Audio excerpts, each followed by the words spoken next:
The blind date was supposed to be simple. Arrive, sit at the assigned table, make small talk, and hope for sparks. But when the poor mechanic walked into the upscale restaurant, tired from a 12-hour shift and wearing grease-stained clothes, he misread the seating chart and sat at the wrong table, a mistake that would change everything, because he had no idea that the elegant woman in front of him, with her wheelchair parked neatly beside the chair he didn't need, was the CEO's daughter, paralyzed in a car accident years ago, and that their meeting, completely accidental, would become a collision of worlds that neither had anticipated. At first, the woman, poised, sophisticated, and used to luxury and influence, raised an eyebrow, expecting someone like her usual suitors or business acquaintances, but instead found a man with oil on his sleeves, calloused hands, and a quiet, earnest smile, looking sheepish and apologetic as he realized his mistake. Yet instead of embarrassment, there was a spark of curiosity, because he didn't act entitled, nervous, or condescending.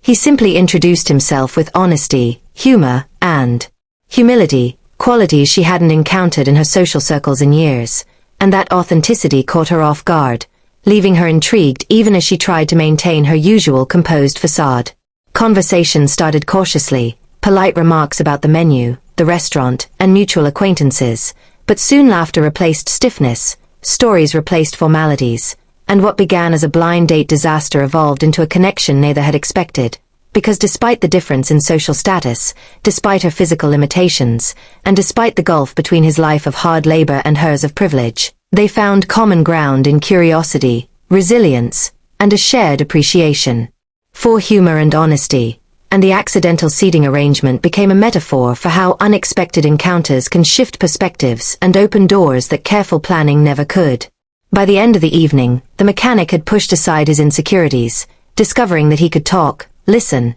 and be seen without pretense, while the CEO's daughter realized that true connection is not dictated by wealth, status, or circumstance, but by authenticity, attentiveness, and the courage to engage without judgment. And as she smiled at him, teasing about his initial blunder, she felt something she hadn't felt in years. Genuine, unforced joy, the kind that bubbles from trust and honest presence, rather than obligation or societal expectation. Over the following weeks, their accidental meeting blossomed into a friendship, where he visited her at her home, helped her navigate accessibility challenges, and shared stories from his world of grease, engines, and hard work, while she introduced him to her world of strategy meetings, business negotiations, and the complexities of managing an empire, creating a partnership that was equal parts grounding and inspiring, built on mutual respect, curiosity, and the unexpected thrill of discovering someone who sees you without filters or assumptions.